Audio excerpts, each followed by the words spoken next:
position that I have taken in the past is that not every game needs to have an open world to be good. Open world games are incredibly popular. The sheer number of big budget AAA, tremendously buggy open world games that get pumped out every year speaks for itself. I would say that the Xbox and PS2 era, with games like The Elder Scrolls Morrowind and Grand Theft Auto 3, was where the whole open world genre received its first real burst of mainstream attention. Not to say that open world games didn't exist before the 6th generation of console. Morrowind's 1996 predecessor, The Elder Scrolls 2 Daggerfall, had a world map the size of Great Britain, but the processing power of consoles available at the time limited the size and scope of game worlds. But once we hit the Xbox 360/PS3 era, ooh boy, that's when things really started popping off for open world games. Now, in the year of our Lord 2022, there is an absolute fuck ton of open world games out there. So many, in fact, I doubt you would be able to play even half of them to completion during the course of an average human lifespan. At least not without compromising on things like a career, socializing, and showering. But for some gamers, that may not be much of an issue after all. But even if you could play them all, I doubt you would want to. Don't get me wrong, I don't hate the open world genre by any means. The Witcher 3 is perhaps my favorite game of all time. The game world feels so alive, it's so expansive and has so many things to do. All the side quests, for the most part, are interesting and have compelling stories to tell, and make most side quests in other games like Horizon or Breath of the Wild feel like mundane fetch quests in comparison. Witcher 3 was a transcendent, life-changing video game experience that completely changed my standards for what narrative-based open-world games can be. And I think what makes open-world games like Skyrim and Breath of the Wild so magical is that you, the player, have the agency over where the adventure takes you. You see that mountain over there? Go climb it. You come across a shrine on the way to the next main objective? Plunder it. Saving all of Hyrule from Calamity Ganon can wait a few minutes. That freedom is liberating to some people. They spend all day at work or school or whatever, doing the same things they do on every other day, but when they come home and fire up Skyrim, they have the freedom to go anywhere and do whatever they want to do. They get to choose their own adventure. Most people don't have that kind of agency in real life. It's not practical for your average Joe who works a 9-to-5 office job or underpaid Amazon warehouse worker to get up and just wander the world with no clear goal in mind. That's a really good way to find yourself unemployed. For me, there's a very real joy in discovery. Wandering across the frozen wastes of Skyrim and coming across a crypt with an awesome weapon inside, or coming across a beautiful vista that makes you want to do nothing more than just stand there and stare at it for minutes on end, or at least until a dragon comes along and fries your ass to bits.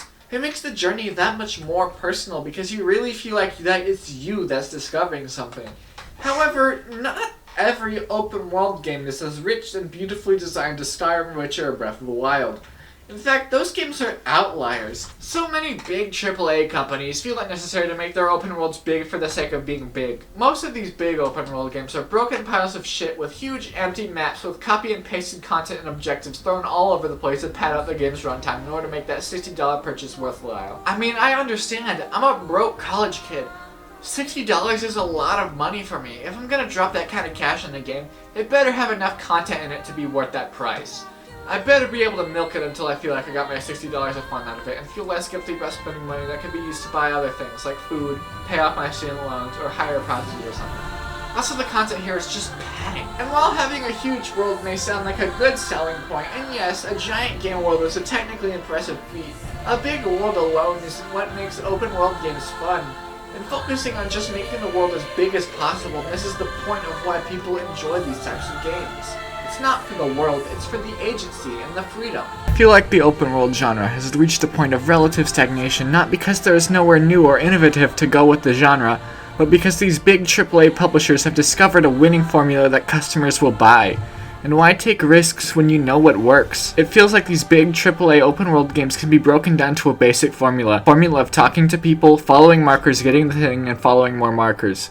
When you play a bunch of these, what I would call, quote, Ubisoft-style open worlds, it just becomes a homogeneous mush. Donkey described it best in his Horizon Forbidden West review. And that's why when games like Breath of the Wild do come along and end up shaking the genre to its core, everyone jumps to emulate its success without actually understanding what made Breath of the Wild work in the first place. However, there was one recent game that made me realize the true limitations of open world game design, and that game was Halo Infinite. Now don't get me wrong, I love Halo Infinite's campaign. I think it bangs so hard and it's the best campaign since the old Bungie days.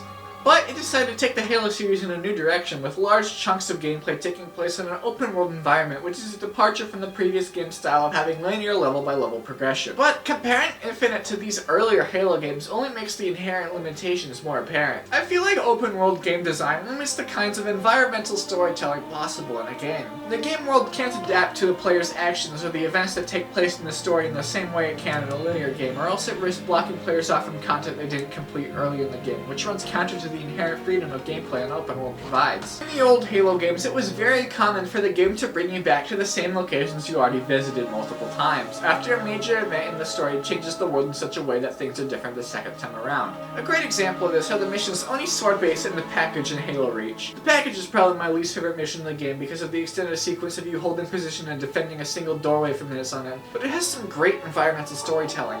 When you visit the area for the second time in the Package, although the level layout is very similar, the changes in the level's environmental conditions make it clear how devastating the Covenant's glassing of Reach really is. The opening section of the mission is flooded, Reach's ice caps having melted under the extreme heat of the glassing beams. The sky is orange and thick with smoke, and what little vegetation was able to survive in the inhospitable cold of Reach's polar environments has died out. Or the Halo 3 missions, The Storm and Floodgate.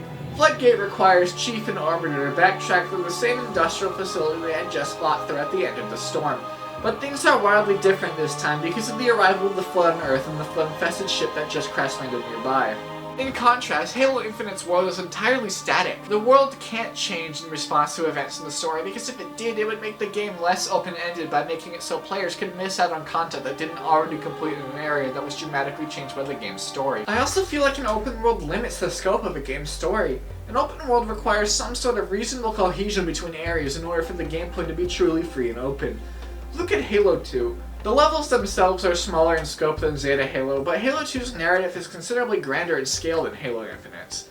Halo Infinite's narrative is limited to a small portion of Zeta Halo and the surrounding space, but Halo 2 takes you all over the galaxy, jumping between the two parallel perspectives of the Chief and the Arbiter. You start on a space station, then you're on Earth, then you're in the atmosphere of the gas giant planet Threshold, then you're on a Halo, and then you're on High Charity, and after that you're in the vicinity of Earth again.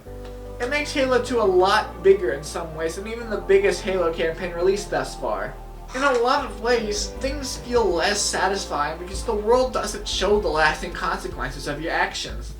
I recently beat Horizon Zero Dawn for the first time, and even though I had a blast and thought it was an incredible game, I was disappointed but not surprised when after I had beaten the game, the state of the world had reverted back to how it was before the start of the last quest. The last quest of the main story, The Face of Extinction, is a thrilling climax to a game with a pretty engrossing narrative. It entirely takes place during a huge battle between Aloy, all the friends and allies she met during the game, and the Eclipse with all the gigantic ancient war machines, all in one final effort to stop the rogue AI Hades from awakening the ancient Pharaoh robots that had already destroyed all life on Earth once before and sterilizing the Earth's biosphere for a second time. The war machines left a massive path of destruction in their wake. A large portion of the city of Meridian and the surrounding wilderness was razed by the robots. It would make everything that much more impactful if, after the credits rolled and the dust had settled, you could go back and see the consequences of that enormous battle instead of it all just being undone for the sake of preserving the open world. Not every open world game does this, but it seems like they do it more often than they don't. And lastly, I would argue that open world games lower the stakes of their own stories by making it so players can completely put off completing the main objectives for as long as they like. They say Alduin is the world leader and his return to Mundus is a sign of the end of time, but you can put off defeating him for as long as you like and nothing will ever happen. Look, I get that most gamers would hate being forced to complete the main story objectives when they would rather go about the game at their own pace, completing side objectives till they feel ready enough to take down the big bad. But I feel like this is a fundamental limitation of this type of game. Let me conclude this by saying I don't hate the open world genre on principle. Lots of my favorite games are open world, but there are a lot of narrative and gameplay limitations that are inherent to these types of games. Open world isn't inherently better than linear, and linear isn't inherently inferior because it doesn't allow the same kind of freedom open world games do. But I will say that a game doesn't need to have an open world to be good. I wouldn't feel it necessary to get up on my soapbox and share my opinion about this if it weren't for the fact that so many established franchises are adopting open worlds. Halo did it,